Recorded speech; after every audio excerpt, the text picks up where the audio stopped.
आज हम जानेंगे क्रोमोसोम्स, डीएनए एंड जीन्स के बारे में। इन सारे टर्म में आप लोग को बहुत ही कन्फ्यूज़न होता है।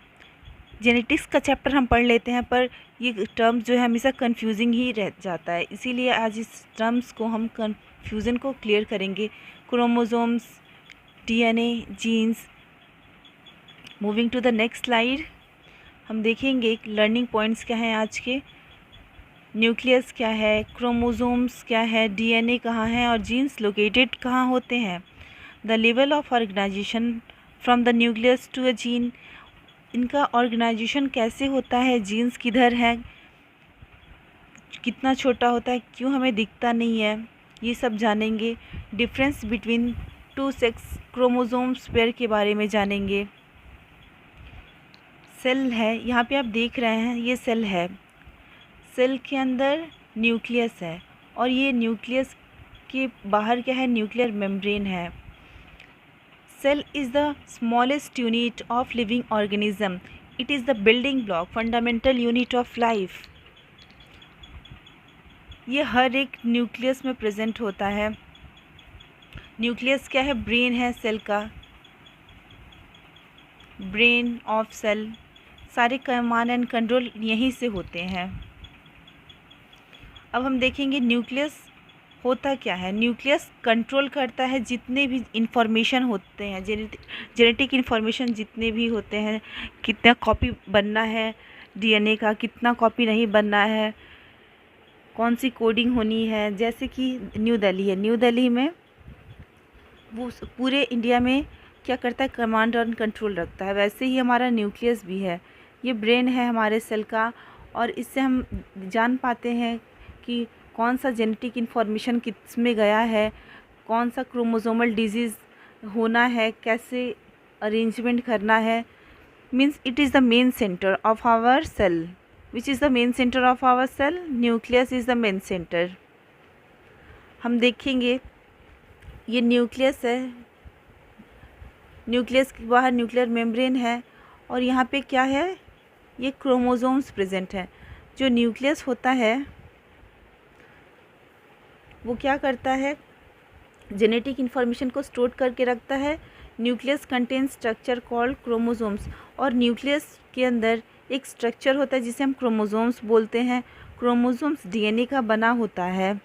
Moving to the next slide, now we are explaining what is chromosomes.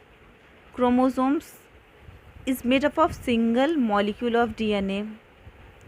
हमने देखा न्यूक्लियस के अंदर क्रोमोसोम्स है, क्रोमोसोम्स के अंदर डीएनए है। ये सिंगल मॉलिक्यूल डीएनए से बना होता है। ये क्या करता है, क्रॉस शेप का बना होता है, जहाँ पे डीएनए कॉपी खुद को ही कॉपी करता है। एक डीएनए से दूसरा डीएनए बनता है। इस प्रोसेस को हम रेप्लिकेशन बोलते हैं। और हम देखते हैं यहीं से सेल डिवीज़न अगर होना है, एक सेल से दूसरा सेल अगर डिवाइड हो रहा है तो क्या होगा, यहीं से कितना डिवीज़न होना है, इसके अंदर कितना मटेरियल जाना है, ये कौन कंट्रोल करता है, क्रोमोसोम्स ही कंट्रोल करता है। माइटोसिस प्रोसेस, मियोसिस प्रोसेस, ये सब कौन देखता है, क्रोमोसोम्स देखता है। हम देखते हैं क्रोमोसोम जो हैं डीएनए से बने होते हैं। इनमें सैकड़ों से लेकर हज़ारों जीन होते हैं। क्रोमोसोम धागे जैसी संरचनाएं होती हैं इसमें। इनमें डीएनए के हिस्टोन नाम के प्रोटीन के चारों ओर घुमाकर पैक किया जाता है। हम ये देख रहे हैं, ये मेल है, ये फीमेल है, और यहाँ पे क्रोमोसोम्स को अरेंज करके रखा गया है 23 पेयर्स में। 22 पेयर जो हैं ये ऑटोसोम्स होते हैं। ऑटोसोम्स इसमें भी यही है, फीमेल में भी 22 पेयर्स क्या हैं, ऑटोसोम्स हैं। और ये जो लास्ट पेयर होता है ये 6 क्रोमोसोम्स होता है। ये एक मेल है तो XY, फीमेल है तो XX। इन मेल में क्या होता है, XY, फीमेल में होता है XX। Now going to the next part, DNA and genes. DNA means deoxyribonucleic acid. हम यहाँ पे देख रहे हैं ये डीएनए जो है यहाँ पे जो प्रेजेंट है 2 पॉलीन्यूक्लियोटाइड से मिलके बना हुआ है, एक ये और एक ये। यहाँ पे प्यूरिन और पायरिमिडिन पाए जाते हैं। प्यूरिन जो होता है, प्यूरिन में एडेनिन और गुआनिन होता है, adenine and guanine. And pyrimidine में क्या है, पायरिमिडिन में थाइमिन, यूरासिल एंड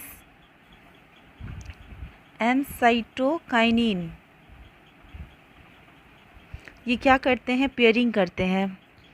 पेयरिंग होती है ए की टी के साथ डबल बॉन्ड से, और गुआनिन की सी के साइटोकाइनिन के साथ।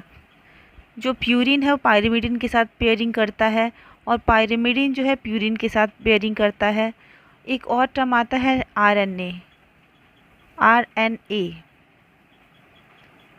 Ribonucleic acid. राइबोन्यूक्लिक एसिड ये बैक्टीरिया में पाए जाते हैं, और बैक्टीरिया ये उसका जेनेटिक मटेरियल होता है। और ये हमारी बॉडी में जो यूकैरियोट्स ऑर्गेनिज्म है उसकी बॉडी में प्रोटीन सिंथेसिस का काम करते हैं। अब हम देखते हैं यहाँ पे क्या लिखा हुआ है। DNA D ribonucleic acid carries genetic information of a living being. Living being यानी कि बैक्टीरिया में तो आरएनए का काम करता है जेनेटिक मटेरियल कैरी करने का, लेकिन जितने भी हायर ऑर्गेनिज्म है उसमें क्या है, जैसे प्रोटिस्टा से लेकर एनिमेलिया तक, इसमें जो जीन कोडिंग का काम करते हैं वो डीएनए ही करते हैं। छोटा ऑर्गेनिज्म हो या बड़ा हाथी, इसमें सभी में क्या होता है, डीएनए ज़रूर होता है। और सबका डीएनए क्या है, अलग अलग होता है। डिफरेंट ऑर्गेनिज्म के डीएनए डिफरेंट होते हैं। जीन कंटेन करता है कोड को, जो कि प्रोडक्शन करते हैं पर्टिकुलर प्रोटीन का, और उसी से सेल प्रोसेस करता है। उसी प्रोटीन कोड की वजह से ही हमारा सेल जो है काम करता है, सेल डिवीज़न करेगा या फिर हेरिडिटी को पास करेगा। Locating a gene. अब हम देख रहे हैं जीन कैसे लोकेट होता है। Imagine shows the level of organization from the nucleus to a chromosome, DNA and finally a gene। हमें इस पिक्चर में अच्छे से क्लियरली दिखाई दे रहा है कि कैसे हम लोकेट कर रहे हैं। एक सेल है, सेल के अंदर न्यूक्लियस है, न्यूक्लियस के अंदर क्रोमोसोम्स है, क्रोमोसोम्स के अंदर डीएनए है, डीएनए के अंदर जीन है। और हम देख रहे हैं जीन कितने अच्छे तरीके से अपने काम को करता है कि हर एक इंडिविजुअल जो है वो सेम नहीं, हर एक इंडिविजुअल का यूनिक कैरेक्टर होता है। कोई भी इंडिविजुअल को देखा जाए, इतना पॉपुलेशन है, जीन का इतना अच्छा काम है कि वो हर एक लिविंग ऑर्गेनिज्म को, जितने भी हैं दुनिया में, सबकी आइडेंटिटी अलग होती है। इसीलिए अपनी आइडेंटिटी अलग बनानी चाहिए, हमें किसी को कॉपी नहीं करना चाहिए। Because we are God gifted and we have unique character. ना ही हमें किसी की तरह बनना है, बस हमें अच्छे पाथ को फॉलो करना है। यहाँ पे 23 पेयर्स ऑफ क्रोमोसोम्स के बारे में बात कर रहे हैं।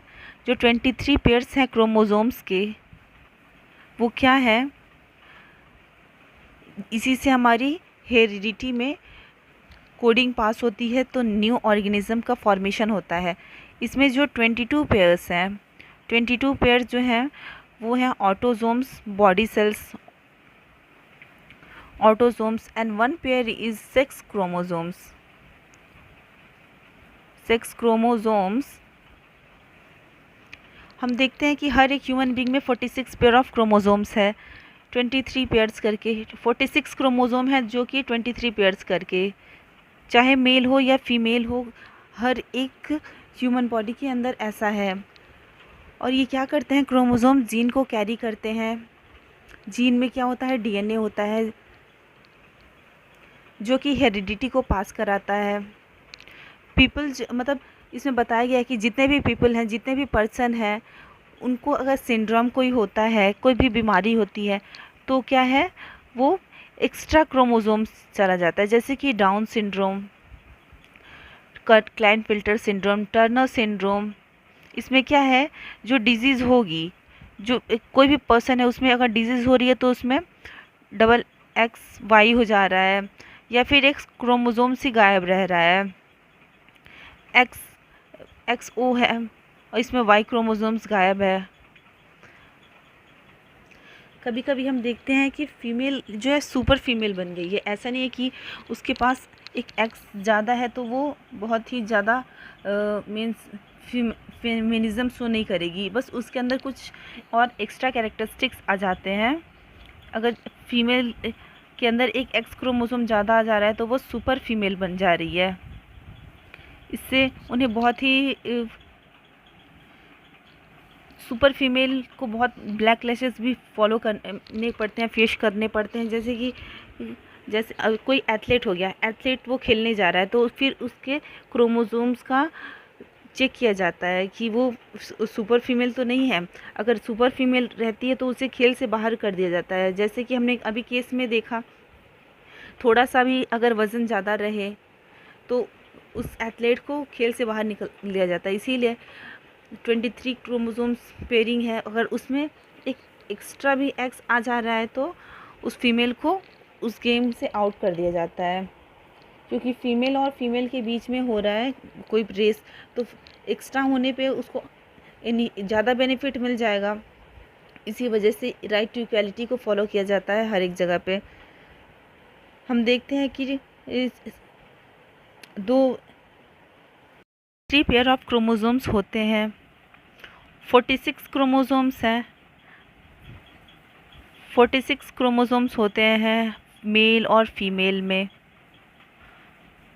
लेकिन इसमें 23 पेयर्स करके पेयरिंग अप होता है।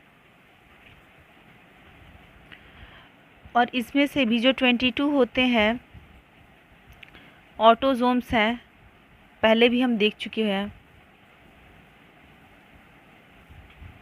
और 1 पेयर जो है 6 क्रोमोसोम्स होता है। और हम देखते हैं कि जो फीमेल है, फीमेल में आइडेंटिकल क्रोमोसोम्स होते हैं XX, और मेल में X और Y क्रोमोसोम्स प्रेजेंट होते हैं। हम इस पे चर्चा क्यों कर रहे हैं, क्यों इतना ये हमारे लिए इम्पॉर्टेंट है? क्योंकि जो भी हमारा लाइफ प्रोसेस है, जिससे हमारा डेवलपमेंट होता है, हमारे सर्वाइवल के लिए हम कैसे रिप्रोड्यूस करते हैं, ये सारे चीज़ कहाँ पे हैं? इन्हीं क्रोमोसोम्स के पास है, इन्हीं जीन्स के पास, डीएनए के पास है। हम दूसरे जनरेशन बाय जनरेशन कैसे पास हो रहे हैं, हमारा जीन एक जनरेशन से दूसरे जनरेशन में जा रहा है, हमारी पीढ़ी बढ़ते जा रही है, किसकी वजह से? इन्हीं सब चीज़ों की वजह से बढ़ रही है। तभी हम सर्वाइवल कर पा रहे हैं, फिट हो पा रहे हैं इस इन्वायरमेंट में। डार्विन का थ्योरी यहाँ पे लग पा रहा है, survival of the fittest. Otherwise हम इस वर्ल्ड में जी नहीं पाते, क्योंकि हम सारे इन्वायरमेंट के क्लाइमेटिक कंडीशन को, वेदर कंडीशन को, day to day life condition को फेस नहीं कर पाते, तो हम यहाँ पे जी नहीं पाते और हमारा जो एग्जिस्टेंस भी हमारा ख़त्म हो जाता है। इसीलिए सरवाइव करना, फिट कर रहना, जीन्स, डीएनए, क्रोमोसोम्स का, जीन्स है, डीएनए, क्रोमोसोम्स, इन सब का फिट होना बहुत ज़रूरी है। तभी हमारा हेरिडिटी, इनहेरिटेंस पास हो पाएगा, दूसरे जनरेशन में जा पाएगा। Moving to the next slide, हम देख रहे हैं क्रोमोसोम्स, डीएनए एंड जीन्स। हमने देखा कि क्रोमोसोम्स क्या होता है, डीएनए क्या होता है, जीन्स क्या होता है। जो हमारा ब्लड है, हमारा सीमेन है, ओवम है, ब्रेन सेल्स है, टीथ है, बोन है, सलाइवा है, म्यूकस है, फिंगर नेल्स है, यूरिन है, फिसेस जो पास होते हैं, मीन्स एक्सक्रीटा, हमारा सारी चीज़ में क्या है? डीएनए, क्रोमोसोम, जीन प्रेजेंट है। हमारी जो बोन है, बोन के अंदर भी जीन्स प्रेजेंट होते हैं। जैसे कोई क्राइम सीन हो गया, क्राइम सीन पे क्या हो गया, उसका ये जो स्किन है, स्किन कहीं टूट के पड़ा हुआ है, उसका ब्लड जो है, ब्लड कहीं गिरा हुआ है, या तो उसके हेयर के पार्ट गिर गए हैं किसी भी क्राइम जहाँ पे उस विक्टिम के साथ कोई गलत किया है, जैसे आरजे में हुआ। तो फिर जितने सीआईडी की टीम थी, उन्होंने इन सब चीज़ को लेके सोचा कि हम भेज देते हैं और आइडेंटिफाई कर लेंगे और उससे हम पता लगा लेंगे कि कौन है मर्डरर, कौन है। लेकिन फिर क्या हुआ, जो लेडी थी, लेडी के वजह से उन्होंने सीमेन को आउट किया। सीमेन में देखा कि एटलीस्ट 150 ग्राम सीमेन आउट हुए थे। उस सीमेन में क्या होता है, उसमें भी डीएनए होता है। लेकिन अभी तक हम लोग को जस्टिस नहीं मिला। देखते हैं जस्टिस कब तक मिलता है। और इससे हम देखते हैं कि क्या होता है, क्रोमोसोम्स, डीएनए और जीन का कितना अच्छा डे टू डे लाइफ में क्या है, इम्पोर्टेंट रोल प्ले करते हैं। अब हम देखेंगे, रिवीजन की तरफ बढ़ेंगे। ये हमारा सेल है, सेल के अंदर न्यूक्लियस है। न्यूक्लियस में क्या है, क्रोमोसोम्स होते हैं। क्रोमोसोम्स में डीएनए के अंदर जीन्स पाए जाते हैं। और इसमें क्या है, प्यूरीन, फिर इसमें प्यूरीन, पाइरिमिडीन पाए जाते हैं। और इनमें भी एजी, थाइमिन, यूरासिल, साइटोकाइनिन प्रेजेंट है। इसमें पेयरिंग होते हैं। ये सारी चीज़ें हैं। हम देखते हैं कि कितना इम्पोर्टेंट है सेल में डीएनए, न्यूक्लियस का होना। This is very important for each and every organism to keep their cells actively healthy, so they can pass their information from one generation to another generation, otherwise their existence will get exhaust. Thank you everyone, मिलेंगे next video में। तब तक के लिए आप लोग अच्छे से पढ़ाई करिए।